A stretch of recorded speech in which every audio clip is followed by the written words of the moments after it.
September 2026. That was supposed to be the month the Donbas finally fell. The month the maps stopped shifting and Moscow declared the conquest complete. The month Vladimir Putin could stand in front of his country and say the thing he has been promising since the beginning, that the mission is finished, that the land is Russian, that the war was worth every ruble and every body. The people doing the actual arithmetic on his own offensive keep arriving at a number that should terrify the Kremlin far more than any Western sanction ever has. To finish taking Donetsk at the rate his army is currently bleeding through men, Russia would need to lose somewhere between 1.9 and 2.2 million more soldiers. Not deploy, not rotate, lose. Killed, wounded, captured, gone from the battlefield permanently. That is the figure circulating through senior Ukrainian military and government ranks right now, on June 7th, 2026. And once you understand exactly where it comes from and how it was calculated, the entire shape of this war looks fundamentally different from the version you have been sold for the past 2 years. Because here is what is actually happening on the ground right now, today. The advance, the famous grinding, supposedly inevitable Russian advance that the Western press has been treating like a law of physics, has not merely slowed. In one recent month, it reversed. The front line, for the first time in a long while, moved the wrong direction for Moscow. Net negative, ground lost rather than gained. And that single data point cracks open a story that markets, governments, and a great many very confident commentators have been getting comprehensively wrong. Start with the claim itself, because it deserves to be examined as a real claim made by a real person with verifiable methodology, not shouted as a slogan and not dismissed because it comes from an interested party. The figure traces to a senior official in Ukraine's presidential office who laid out the calculation in an interview earlier this spring. His argument was almost clinical in its structure. He said that across 2026, Russia has been paying roughly 316 killed and wounded for every single square kilometer it manages to seize in the Donetsk region. Then he did the multiplication anyone with a calculator can verify independently. There are still somewhere between 6,000 and 7,000 square kilometers of Donetsk outside Russian control. Run those two numbers against each other and you land between 1.9 and 2.2 million casualties required to complete the conquest. That is the whole of the headline. Now the caveat, because anyone who doesn't offer it is not being honest with you. This official is Ukrainian. He has a profound institutional interest in making Russia's position look unwinnable. Casualty ratios in this war are disputed bitterly by both sides, and no independent body has the access to verify a figure like 316 to the decimal point. Treat the precision of the number with the skepticism it deserves. But here is the uncomfortable part for the skeptics. When you go to the sources that have no stake in the outcome, the analysts whose entire professional reputation rests on being careful, the think tanks that lose credibility the moment they get caught flattering anyone's narrative, the underlying trend does not merely survive scrutiny, it hardens. The same official made a comparison that is independently checkable. He said that in 2025, Russia was losing around 160 men per square kilometer in Donetsk. In 2026, by his accounting, that figure has risen to 316. The cost of a kilometer of Ukrainian dirt has roughly doubled in 1 year. And separate independent analysis put a finer point on it still. In April of this year, Russian forces advanced approximately 53 square kilometers along the Donetsk axis, while absorbing on the order of 25,000 casualties on that same axis. Run that division and you get somewhere near 470 men per kilometer in a single month. The exact figure shifts depending on methodology and who is counting. The direction never shifts. It is getting more expensive to move forward month over month in a way that compounds rather than plateaus. So why? Why would an army that spent 3 years grinding steadily westward suddenly be paying double to gain half as much ground? This is where it stops being about slogans and starts being about engineering. There is a stretch of eastern Ukraine that military analysts have begun calling the Fortress Belt. 4 cities anchor it: Sloviansk, Kramatorsk, Kostiantynivka, and Drushkivka. They sit on elevated ground, connected by road networks, ringed by a decade of overlapping fortifications. And that timeline matters enormously. The fighting in Donbas did not begin in February 2022. It began in 2014. Ukraine has had 11 years to prepare defensive positions around these towns. The last 4 of those years, it has been digging in as though its national survival depended on it. because it does. What that produced is layered trench systems, concrete reinforcements, minefields stacked behind minefields, pre-registered artillery that has every approach road and every likely assault axis mapped to the meter. And above all of it now, a continuous canopy of surveillance and strike drones that has transformed the tactical environment into something no military doctrine written before 2020 fully anticipated. When Russian assault groups push into that terrain, they are not pushing through open field anymore. They are walking into a machine that was purpose-built to convert attacking infantry into casualties as efficiently as possible. And that machine has been running continuously since the beginning of the year. The Institute for the Study of War, a Washington think tank careful to a fault, one that has built its entire reputation on not getting caught overstating Ukrainian progress, tracked the Russian assault on Kostiantynivka closely through the spring. The picture they painted was almost surreal. After months of Moscow claiming steady progress into the city, ISW assessed that Russian forces had infiltrated roughly 10% of the settlement and advanced through less than 1% of its eastern outskirts. Months of continuous assault, hundreds of men, for a fraction of one medium-sized city. That is what the fortress belt does. It eats time and it eats men, and it returns almost nothing in exchange. Pull the analytical lens back, and the deceleration is visible across the entire dataset. Not just one city.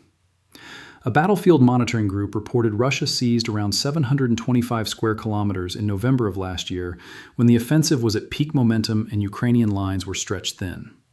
Then December came in around 400, January around 320, February under 200, March near 130, the smallest monthly capture figure since mid-2024. The curve does not wobble or fluctuate randomly. It bends downward in a smooth, consistent arc, like something running steadily out of fuel. And then, April happened. The Institute for the Study of War assessed that across April, looking only at firmly held territory rather than contested gray zones, Russia ended the month with a net loss of approximately 116 square kilometers.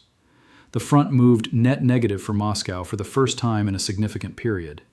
After everything, after the mass infantry assaults, after the glide bomb campaigns, after the manpower advantage that was supposed to be structurally decisive, there was a full calendar month in which Russia, on balance, gave ground back rather than taking it. The honest caveat? ISW flagged that year-on-year comparisons are complicated by Russia's shift toward infiltration tactics, small groups occupying ambiguous gray zones rather than seizing and holding terrain outright. The raw kilometer counts are not perfectly comparable. Fair. But notice what that caveat actually concedes. It concedes that Russia has lost the ability to take and hold ground using conventional offensive methods, and has retreated to tactics that generate impressive-looking map smudges without producing cities captured or defensive lines broken. That is not a counter-argument to the thesis that the offensive is failing. That is the thesis, wearing a cautious analyst's vocabulary. Now hold the question a smart skeptic would ask here. If Russia is paying this much for this little ground, why has it not stopped? Why keep feeding men into the fortress belt at all? Hold that question. The answer is the whole game, and we will return to it. But first, take a step back from the front line entirely, because the second half of this story is being written somewhere the cameras mostly do not follow, deep inside Russia, 1,000 kilometers from the nearest trench. As of June 6th, yesterday, Ukraine's Special Operations Forces confirmed a drone strike against the Baltic Fleet base at Kronstadt near St. Petersburg. Fires inside one of Russia's most symbolically significant naval hubs. Ammunition storage near the city Putin considers his hometown. 3 days before that, a Russian corvette was damaged in the same operational waters. The same weekend, a separate drone package traveled approximately 500 kilometers in the other direction and struck an oil depot in the Krasnodar region. 28 fuel storage reservoirs burning, a fire spreading across thousands of square meters of critical energy infrastructure. This is not a series of one-off spectacular strikes designed for headlines. It is a campaign, methodical, continuous, geographically expanding. And the cumulative figures are the part that most analysis dramatically underweights. Ukrainian long-range drones have now struck approximately 24 of Russia's 33 major oil refinery facilities since the beginning of the full-scale invasion. The strikes have knocked between 20 and 25% off Russia's refining capacity at various points during the campaign. One refinery in the south has been hit on the order of 16 separate times. The total damage to Russian oil and energy infrastructure runs into billions of dollars by independent industry estimates.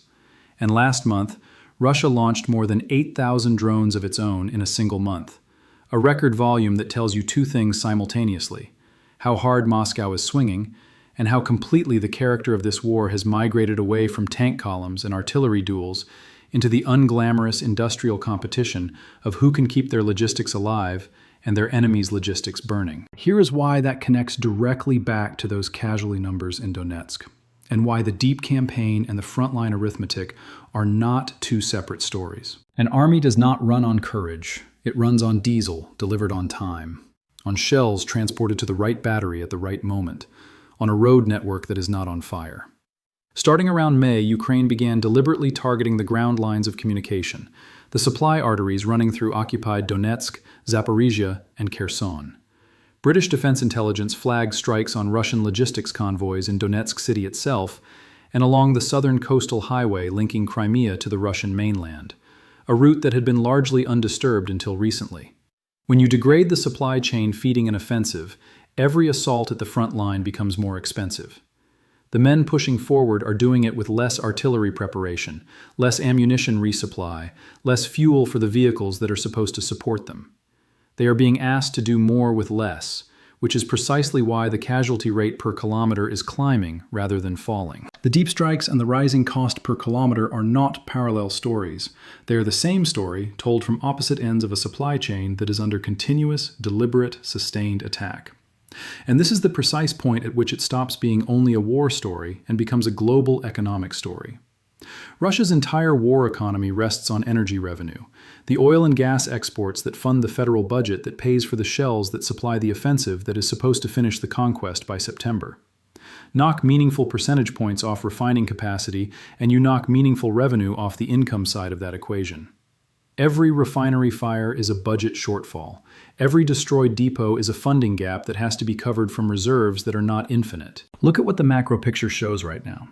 By assessments from the Center for Strategic and International Studies, Russia has absorbed something approaching 1.2 million total casualties since the beginning of the full-scale invasion. Killed, wounded, missing, with estimates of the dead running as high as 325,000.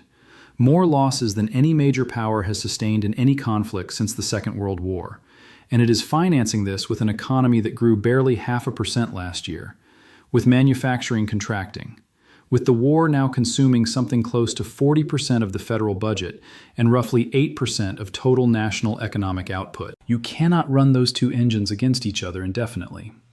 An economy growing at 0.5% while consuming 40% of its budget in a war that is producing fewer and fewer territorial gains per casualty sustained is not a sustainable equilibrium.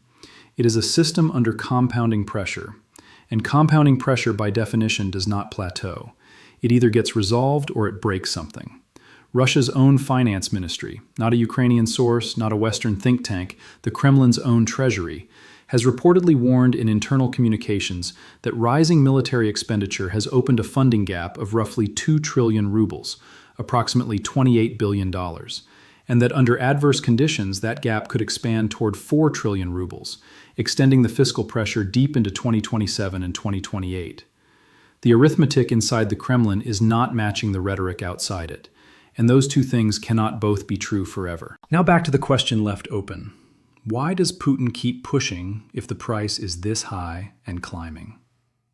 The cynical answer is that he simply does not care about casualties, that Russia is a country of 140 million people, that the leadership has historically treated human lives as a resource to be expended rather than preserved, and that the body count alone will never force Moscow to stop. There is genuine truth in that reading. It would be naive to pretend otherwise. Democratic societies with free press and competitive elections respond to casualty lists in ways that authoritarian systems with controlled information do not. But the assumption buried inside that cynical answer is the one that is quietly cracking. The assumption is that Russia can replace what it loses at scale and without cost. And for the 5th consecutive month by Ukrainian accounting, and by independent structural analysis, even if you discount the Ukrainian numbers, Russia has been sustaining casualties faster than its recruitment system can fill the gaps. The army attacking Kostiantynivka in June 2026 is not the army that captured Avdiivka. It is being backfilled with prisoners offered sentence reductions, with contract recruits pulled from the country's poorest and most remote regions, with men given weeks of training rather than months. The quality is degrading even in periods where the raw quantity is nominally maintained. And quality has its own cost that does not show up on a battlefield map but shows up everywhere else. In assault failure rates, in equipment losses, in the casualty per kilometer figures that keep climbing month after month. The manpower is not free. It is paid in a different currency. Signing bonuses, death payments to families, labor market distortions as workers are pulled from factories already running short. It shows up in the budget and in inflation and in the quiet economic deterioration that Russian authorities are working hard to keep from becoming a public conversation. So put yourself in the position of the man running this calculation in the Kremlin. The trap is real, and it is a genuine one. You have told your population, and you have told the negotiating table, that all of Donetsk will be taken. Your entire leverage in the peace talks, the ones that have been stalling and restarting through the spring, rests on the perceived inevitability of that outcome. Drop the offensive and you openly concede the conquest is not inevitable. You forfeit the one card that gives you anything at the negotiating table. You hand Kiev a reason to freeze the line exactly where it stands. But maintain the offensive and you keep paying 400 plus men per kilometer into a fortress belt that, on current trajectory, you will not finish capturing before the fiscal and manpower pressures reach a point that propaganda cannot paper over. Push and bleed, or stop and lose the bluff. There is no third door where the conquest becomes suddenly cheap and fast. That door was bricked shut by 11 years of Ukrainian concrete, 4 years of Western weapons, and a sky now so full of surveillance drones that concentrating offensive force in one location reliably produces a strike package before the assault can launch. The September deadline runs straight into the mathematics. You cannot take 6,000 square kilometers of the most heavily fortified terrain in Europe by autumn when you are currently advancing at roughly 50 square kilometers per month in favorable conditions, and experiencing net negative months when the conditions are not favorable. The timeline and the arithmetic are not compatible. One of them has to give. The careful caveat, because this is exactly where analysis slides into wishful thinking if discipline lapses. None of this means Russian collapse is imminent or inevitable. Predictions of imminent Russian collapse have been issued and have been wrong for 3 consecutive years. Armies in attritional grinds absorb punishment far past the point where spreadsheets suggest they should have stopped. Kostiantynivka, by the most recent British Defense Intelligence assessment, is under genuine and serious pressure. Russian units operating inside, the situation deteriorating, Moscow potentially eyeing it as a launch pad into the deeper fortress belt. Slow does not mean stopped. The fortress belt is formidable. It is not invincible. But the reframing that the data demands is this. For 2 years, the dominant narrative was that Russia held the strategic initiative, that it was the patient bulldozer, that Ukraine was managing a losing position and buying time rather than changing the trajectory. That time was structurally on Moscow's side. Every data point examined today, the doubling cost per kilometer, the decelerating monthly gains, the April net negative, the burning refineries, the stretched supply lines, the internal fiscal warnings, points away from that narrative and towards something different. An offensive costing double what it cost 12 months ago. Advancing at the slowest rate in 2 years, occasionally moving backward. Supplied through logistics corridors now under drone interdiction 1,000 kilometers behind the line. Paid for by an economy expanding at 0.5% while committing 40% of its federal budget to the attempt. That is not the operational profile of an inevitable conquest methodically completing itself on schedule. That is the profile of a compounding gamble, one being pressed by someone who has publicly committed to an outcome the arithmetic says he cannot deliver on the timeline he announced, and who cannot be seen to fold. And that last part is the most important and the most dangerous piece of all. A leadership that cannot win cheaply and cannot quit cleanly without losing the domestic narrative it has spent 4 years constructing, that is not a stable situation. That is precisely the configuration that produces escalatory moves. Deeper strikes, broader targeting, attempts to drag in additional actors or create crises elsewhere that shift the pressure. The most dangerous phase of a war is not always the phase where one side is winning decisively. Sometimes the most dangerous phase is the one where one side begins to understand privately that it cannot win on the terms it publicly committed to, and has not yet decided what to do with that knowledge. Watch the things that actually move the needle, not the daily map updates. Watch whether Russian recruitment is keeping pace with losses or falling further behind. Watch the refinery strikes and what they do to Russian export revenue, because that is the financial thread connecting a drone over the Black Sea to the inflation print in Washington and the energy bill in Berlin. Watch whether the April net negative month was an anomaly or the beginning of a pattern. Watch the negotiating table, because the side paying the most expensive price per kilometer of dirt is also the side with the strongest incentive to demand on paper what it can no longer take by force. The question worth sitting with tonight is one that does not have a clean answer.